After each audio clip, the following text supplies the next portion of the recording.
Hi everyone. The topic for this video is collision theory and activation energy, and I'm going to talk about how these affect reaction rates.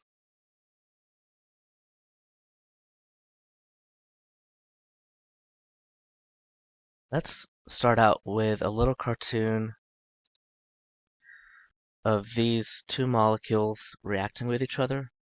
Let's say let's have a pink atom and a purple atom.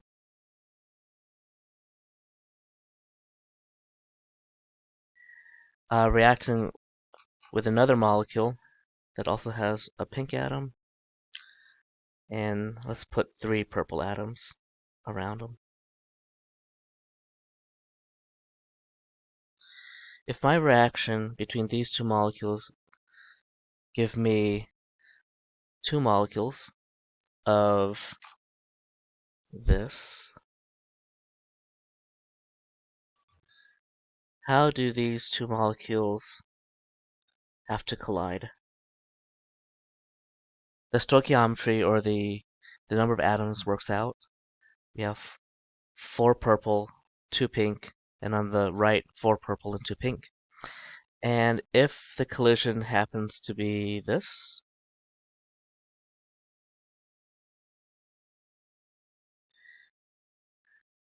and we get the purple to transfer to the pink atom, then that's a good reaction, and that's called an effective collision. Effective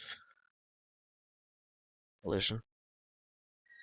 But if by probability, by chance, this purple atom bumps into this purple atom, well, we don't have a molecule that has two purple atoms bonded together. This is called an ineffective collision.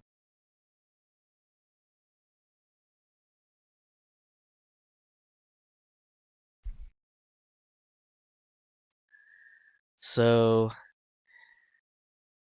only one of these collisions actually results in the targeted product. I want to say about activation energy. So those are collisions. For the activation energy, we're going to say a greater number of effective collisions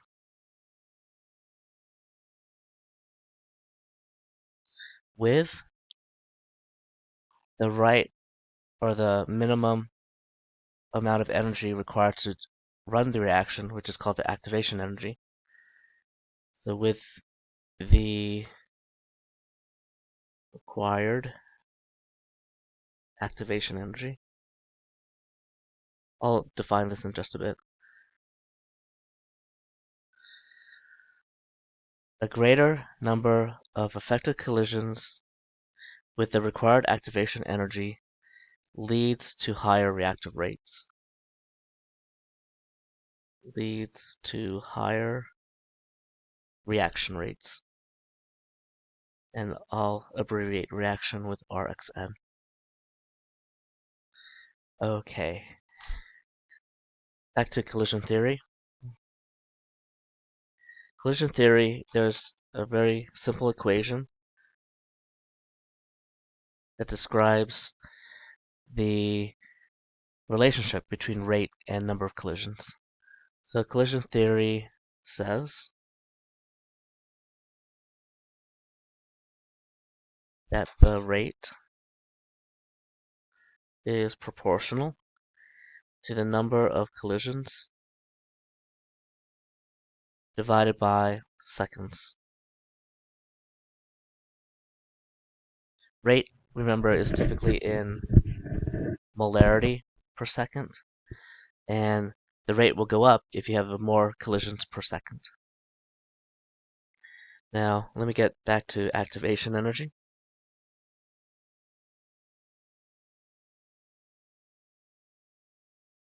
The abbreviation for activation energy is going to be big E subscript little a, and it is the minimum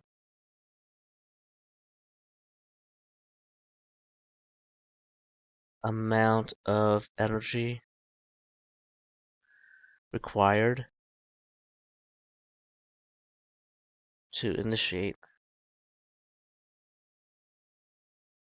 a chemical reaction. And that chemical reaction could either be breaking a bond or making a bond. Actually, sometimes both. So breaking a bond and or making a bond.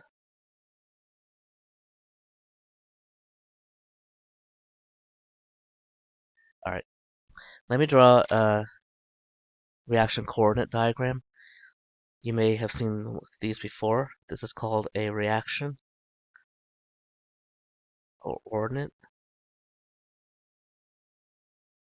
diagram or a potential energy diagram because the y-axis is going to be potential energy. Here, potential energy.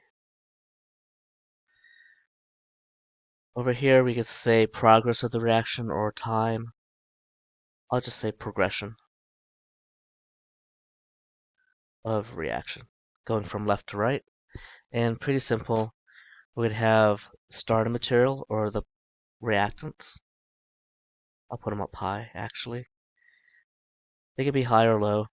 And we get a hill to get over. And in this case, I'm going to make the products very stable, C and D. The activation energy is this height from the starting material to the top of the hill. So this height right here, that is the activation energy. Pretty simple enough. Yes. And that's the minimum amount of energy required to initiate a bond breaking or bond making. Now let me give you a couple of trends. How do we increase the number of effective collisions? There are a couple ways. We can increase the number of effective collisions.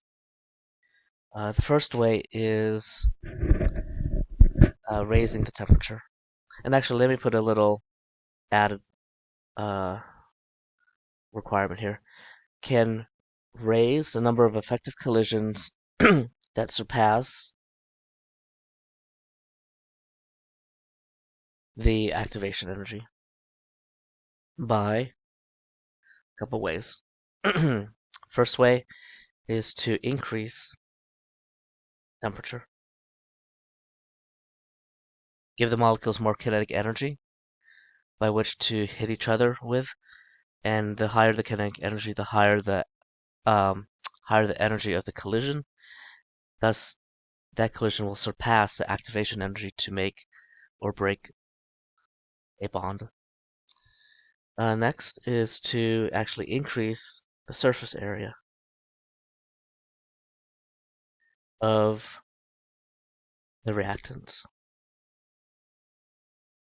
Chunks of material don't typically react very well because you have a lot of the molecules hidden inside of the chunk of solid.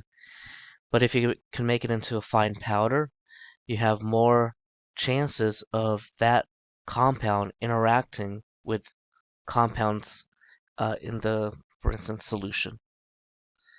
Okay, so you could increase the surface area. That will help increase the effective collisions.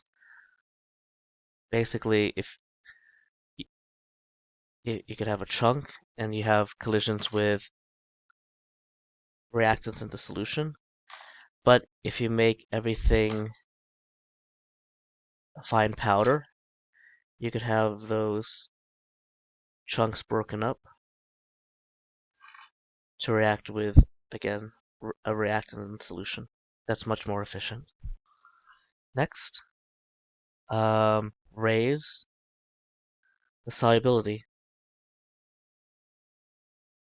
of the reactants. That's the same idea here.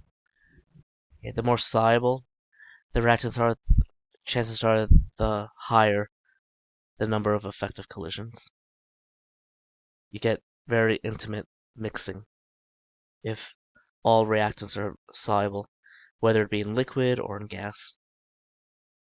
And the last one is, can't read my handwriting. Oh no.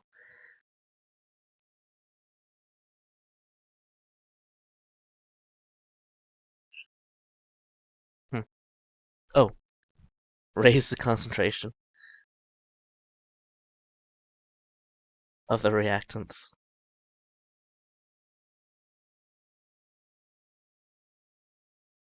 But there's one caveat, right? If the order of the reaction with respect to that reactant is zeroth order, then it has no bearing on the reaction rate.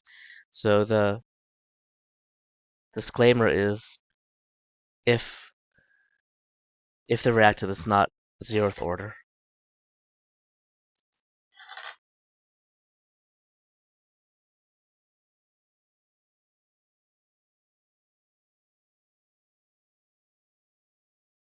Okay, 4 things. Let me draw one more diagram, and it's a short video, which sort of combines what we've been talking about in terms of collision theory and activation energy.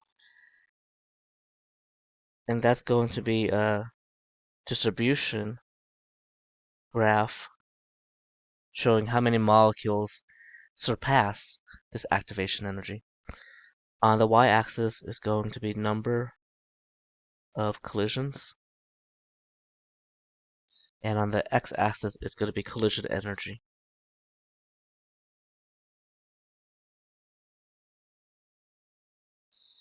And let's say there's a collision energy minimum that needs to take place for a reaction to happen. And it's at this point right here.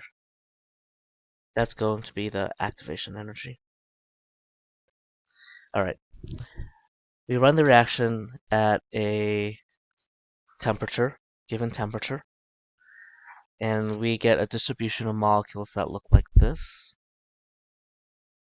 Pretty high peak, and then a long tail. Yeah. That's at temperature 1. Then we raise the temperature, and hopefully this makes sense. When we raise the temperature, we get a higher collision energy on average. Okay. So the peak is happening at a higher collision energy, and actually we get more molecules now surpassing the activation energy. The area underneath the purple curve and the red curve are actually identical. It's the same number of molecules, but now we're analyzing the number of collisions at different energy points and figuring out how many molecules surpass the activation energy. This is T2. And when we take the area under the curve that goes past the activation energy, that's a good indication, or that's an accurate indication of how many molecules can react. The more molecules above the activation energy, the more product you will get, basically. When you're given a graph like this, then you should understand that T2 is a higher temperature than T1. Alright, that's all I want to say for collision theory and activation energy. The next video is going to look more carefully at activation energy and give a couple of equations to calculate activation energy, temperature, what else? And the rate constant. We're going to tie everything we've been doing in Unit 5 together in the last 2 or 3 videos.